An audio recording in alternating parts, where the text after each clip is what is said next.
Hi guys, welcome to another video of Shatan Voyages. Technology these days have gotten really iterative, and as a YouTuber I don't want to accept it, but it has become kind of stagnant. iPhone 14 is the perfect example of it. Apple announced the new iPhone 14 and the 14 Ultra and scrapped the mini iPhone.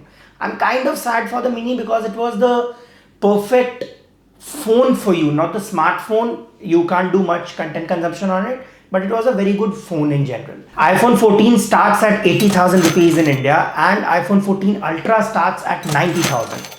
Weirdly enough, I don't know why Apple has pushed the date for the iPhone 14 Ultra to the next month of 7th. I don't understand. All I could figure out is that they have done this to ensure that people still buy the iPhone 14 Pro Max. That's what I could figure out. I don't know what's the reality. Let us first talk about what is new with the iPhone 14. The camera sensor is upgraded on the iPhone 14 primary camera to a new and much improved than last year. It brings it at par with the iPhone 13 Pro Max.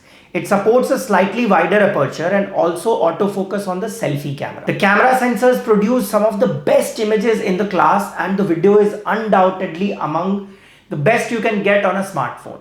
The camera quality is easily on par with the iPhone 13 Pro Max, as I told earlier, which is understandable too, as this is not the flagship offering from Apple, but it's a budget offering, the normal phone, the phone for everyone, not the pros.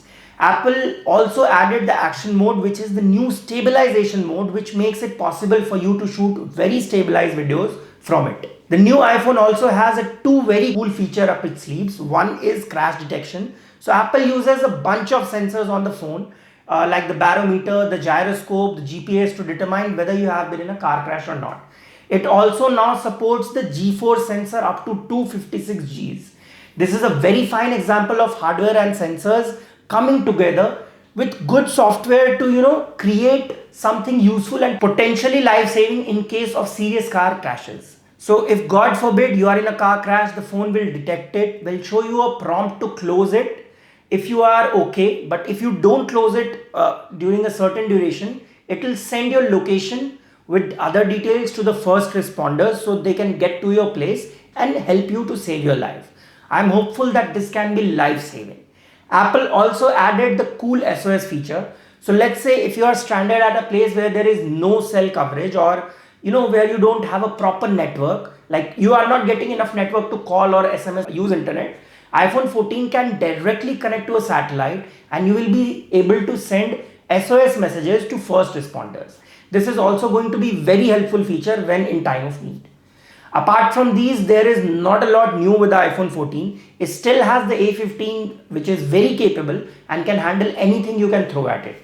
Mind you, the iPhone 14 won't fit in the iPhone 13 case, as the new iPhone has a slightly bigger camera bump to accommodate the new bigger sensor. The biggest flaw of the device is the 60 Hz display. I mean, come on, it's 2020 and it's just a 60 Hz display from Apple on a phone that's priced at 80,000 rupees. It has got to go. And that makes it one of the biggest reasons for me to not recommend this phone to anyone. A15 is still very capable, don't get me wrong, but having the latest processor isn't just about getting the very best performance now. It is presumably has some relationship to how many OS updates a phone gets and whether it will support certain new features that Apple adds to iOS over the next few years. Even when previous iPhone models included modest updates over their predecessors, getting that current generation chipset was an argument in favor of buying the latest model. If nothing else, you would probably get OS updates a little longer. That feels less certain with the iPhone 14. So overall, the new iPhone 14 is basically an iPhone 13s. Don't get me wrong, it is not a bad phone by any means. In fact, it is one of the most capable phones you can buy, but with a display panel refresh of 60 Hz in 2022 is not acceptable at all. So, if you are in the market looking for a device in this price segment, there are, I think, cutbacks on almost all the phones. You consider the S22, the iPhone, any device in this price range. But overall, the iPhone is a very solid device and it's a very good upgrade for people who are coming from iPhone 11 or lower down the line.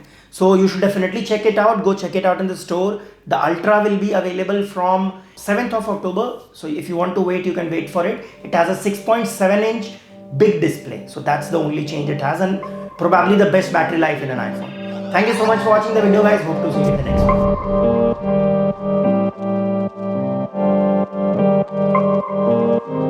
one.